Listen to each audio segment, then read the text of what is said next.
Hey guys, si vous avez raté la première partie de la vidéo, je vous la mets tout de suite en fiche en haut à droite. Et là, on passe à la deuxième partie qui parlera entre autres de mon ressenti en tant que noire en Chine.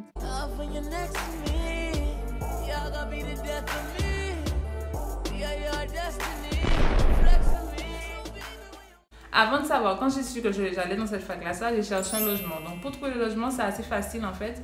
J'avais déjà vu avant de partir des sites internet qui proposaient des logements par des agents immobiliers chinois. Donc ça s'appelle The Beijinger. Je le mettrai aussi en barre d'infos. Il vous faut télécharger WeChat parce qu'ils sont très actifs sur WeChat. Je ne sais toujours pas quel appartement choisir parce que là je viens d'apprendre que ce que j'ai visité, il y a des frais d'agence et il faut rajouter à ces frais d'agence mais le loyer et la compte. Donc c'est un peu bizarre enfin. Pour moi, les gars étaient en contact direct avec les propriétaires et ils ne m'ont jamais parlé de frais d'agence. J'avais plusieurs rendez-vous pour voir des appartements.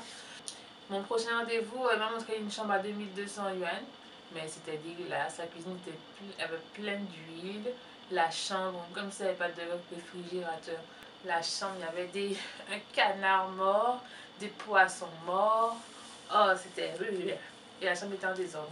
Donc voilà, bonjour tout le monde. Ça fait maintenant... Bon, j'ai déménagé. Je crois que vous avez vu que le cadre a changé un petit peu.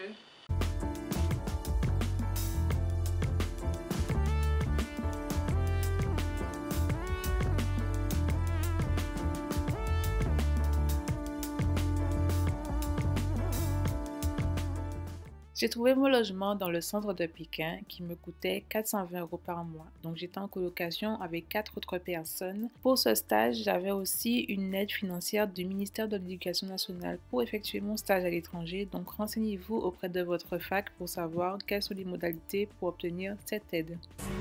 Retour vers le passé. J'habite dans un hutong, un routon. Et là, c'est ma salle de bain qui a une odeur assez particulière. On va dire une odeur d'égout, mais ça sent caca. J'ai une petite poubelle pour mettre mes affaires, mon papier toilette, parce que ici en Chine, ils ne mettent pas les papiers dans le WC. Pour tout ce qui est réseaux sociaux, vous oubliez, à moins d'avoir un VPN, qu'il vous faut prendre avant de partir, même si moi je l'ai pris quand j'étais en Chine, parce que le système, comme vous savez, il n'est pas fiable à 100%. J'étais un petit peu contente d'avoir pris un VPN. Mais après, au bout du premier ou deuxième mois, j'ai supprimé parce que c'était trop chiant.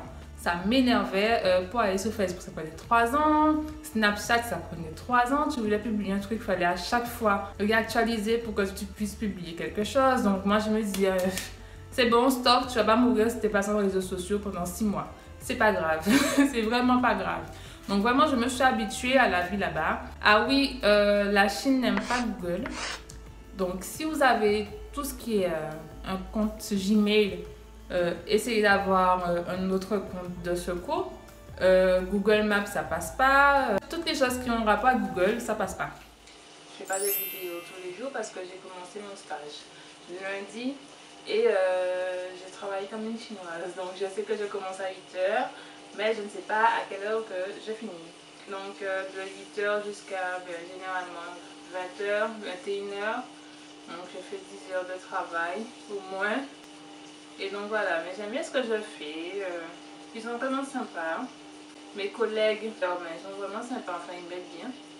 Les étudiants avec lesquels je travaillais étaient bienveillants aussi. Ils conseillent, ils sont assez aussi ouverts. Enfin, ouverts, pas comme nous, mais ouverts à leur échelle. Parce que, ouais, il y a des choses qu'ils ne savent pas et ils réfléchissent comme des gens qui pour nous vivraient en 1950. Hein. Bref. Et donc voilà, dans mon travail, je suis très autonome. Leur anglais, c'est pas trop ça, mais bon, on arrive à se comprendre. Mon anglais non plus n'est pas top, hein, faut dire. Il y a des filles au labo, donc on déjeune et on dîne ensemble. Donc le déjeuner, c'est à 11h30 midi. Donc on va déjeuner à 11h midi. Et on dîne à 5h30, 6h. Donc il n'y a pas de grignotage en fait. Mais sinon, elles sont vraiment sympas. Elles parlent le Shinglish et moi, des fois, je parle le Fringlish. J'aimais vraiment le domaine dans lequel j'étais à l'aise.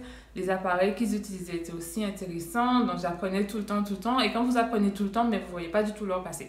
C'est juste au bout d'un moment, votre corps vous dit Olivia, stop, tu ne peux pas continuer comme ça, il faut que tu t'arrêtes, il faut que tu prennes une pause. En ce qui concerne la nourriture, c'est pas trop cher. Vous pouvez aller au restaurant bien souvent, mais pas trop souvent non plus parce que la facture, elle augmente bien vite. Donc moi, ce que je faisais, je mangeais jamais chez moi. Jamais chez moi. Il y avait la cantine, donc on vous donne une carte sur laquelle vous mettez de l'argent.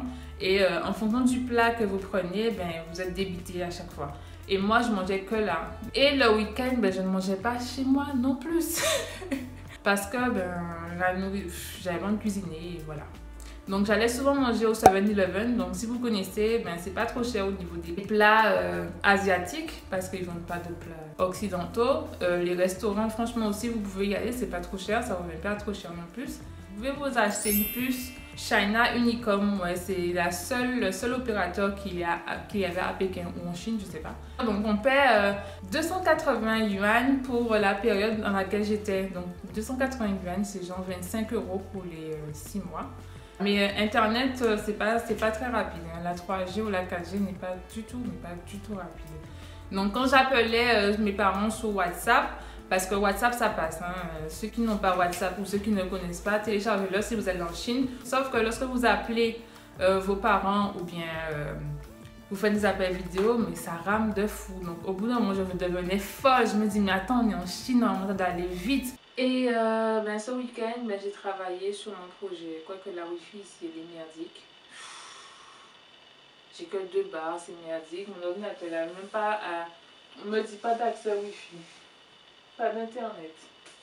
Je sais même pas pourquoi. Pas d'internet. Ça me saoule là. Donc j'ai fait ma touriste aussi. Hein. J'ai pas fait que travailler comme une chinoise. Hein. J'ai visité grâce à mon Lonely Planet qui m'a été bien utile. Moi j'ai visité plusieurs monuments, plusieurs parcs. Donc j'ai été au zoo de Pékin aussi. J'ai été au Temple du Ciel. J'ai été à la muraille de Chine, j'ai été à la place Tiananmen. Il y a différents parcs aussi, donc si vous êtes intéressé par les parcs, c'est vraiment joli. Le week-end c'est animé, vous avez des chorales, vous avez des chanteurs, vous avez des... Ah, je vous mettrai des vidéos, mais là ça me redonne des frissons. Mais en plus j'ai envie d'y retourner, donc...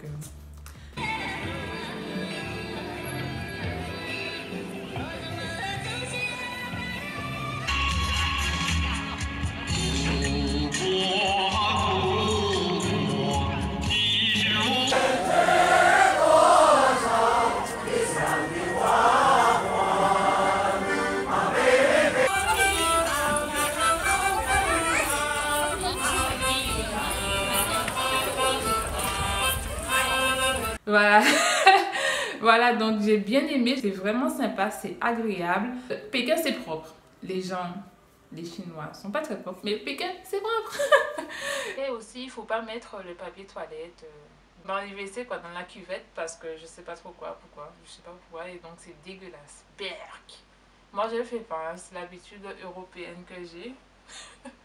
Mais j'étais dans un centre commercial, ils ont des toilettes turques. C'est dégueulasse aussi. Je crois que j'ai marché sous du pipi. Je sais pas. Je n'ai même pas envie de savoir parce que berk. C'est aussi accessible pour les gens à visibilité réduite ou les aveugles parce que sur toutes les rues, vous voyez, il y a des trucs pour que les gens avec leur canne ils puissent entendre là où ils marchent. Je sais pas comment on appelle ça. Je sais pas. Quand tu prends le métro à Pékin, c'est assez... je trouve que c'est accessible. Accessible. Peut-être pas pour les handicapés, je pense pas. Mais quand je dis accessible, c'est que c'est écrit en anglais, quoi. Tout est écrit en anglais, il y a la traduction.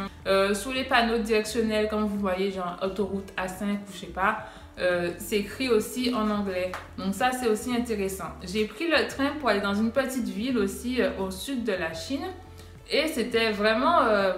facile, j'ai envie de dire. J'étais pas perdue parce que tout est bien écrit, il y a la traduction en anglais, donc vous n'avez pas de problème. C'est vraiment ne pas vouloir, ne pas vouloir faire des efforts et rester vraiment dans sa zone de confort. Et pour prendre le taxi, c'est assez facile aussi et c'est vraiment pas cher. Ils sont assez flexibles Ils sont pas rigoureux, oui, il faut que vous allez là, donc vous allez là. Vous leur dites avec des gestes comme ça, oui, nanana, avec des gestes là où vous voulez aller. Donc moi j'ai bien vraiment adoré. Ensuite il y a les centres commerciaux aussi, mais bon moi c'est pas ce qui m'attirait le plus. Donc vous avez les centres commerciaux, vous avez des centres commerciaux touristes, pour les touristes entre guillemets. J'ai été dans un centre commercial de luxe et j'ai envie de vous dire que dans le centre commercial il y avait une patinoire. Mais une grande patinoire, pas une petite. J'étais dans un autre centre commercial. Je ne sais pas, je ne me souviens pas du nom, je ne sais plus, qui est vraiment un centre commercial, pas du tout touristique, il n'y a que des Chinois.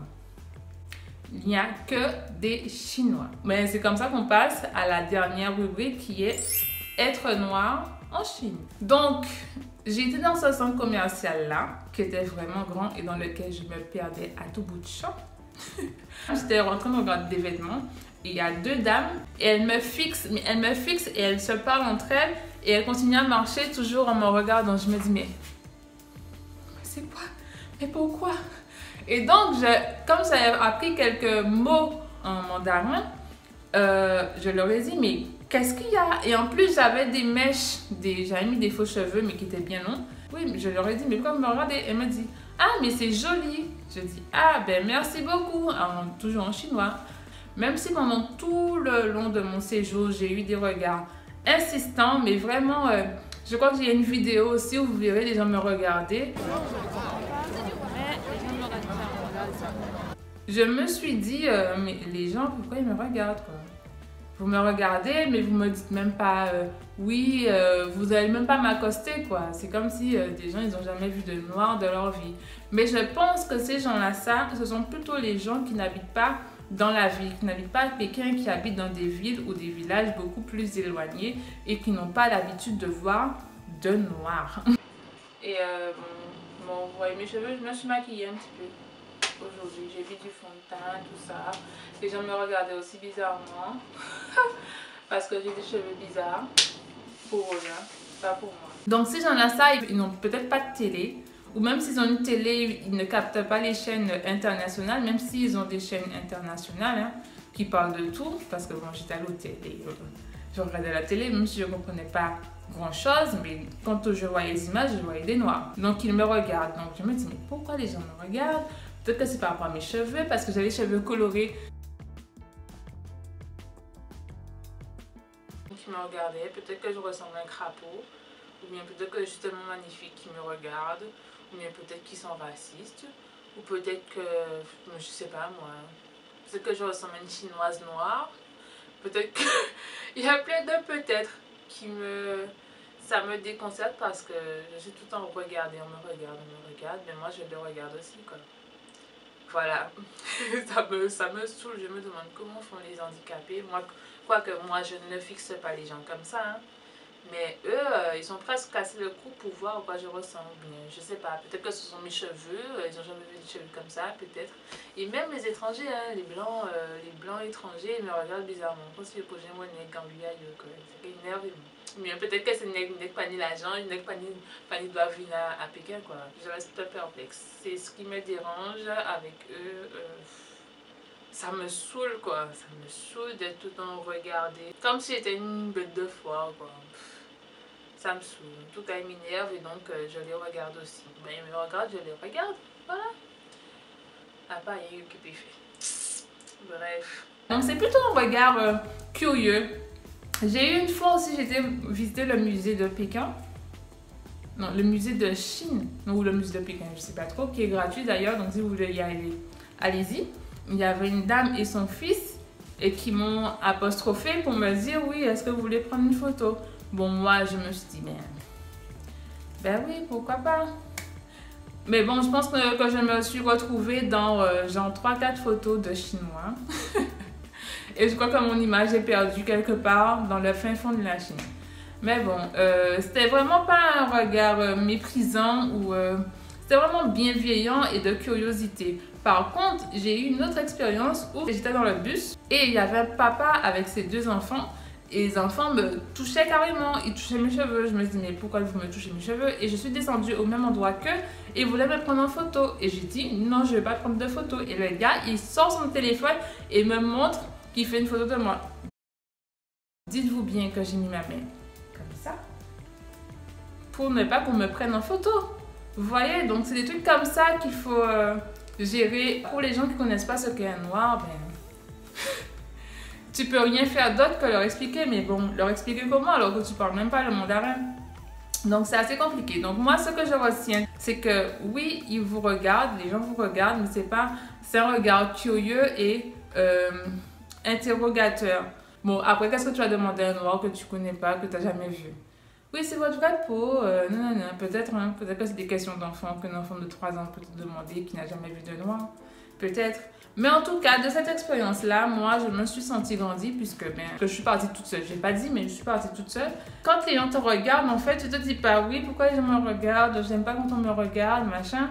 Mais plutôt en ressentir grandi et marcher la tête haute et être fier et avoir confiance en soi. Parce que si vous voyez que des gens vous regardent et vous finalement vous baissez la tête, voilà. Donc, vaut mieux en sortir la tête haute, vous dire que je sais ce que je suis et je sais ce que je vaux. Donc, les regards des gens, ben, je m'en tape. Ouais. Parce que ça m'a gênée au début puisque j'étais pas... Je m'attendais à rien, mais je m'attendais pas à ça non plus. D'être, comment dire... fier de ce qu'on est, se sentir belle ou beau dans sa peau et ne pas complexer plus qu'autre chose.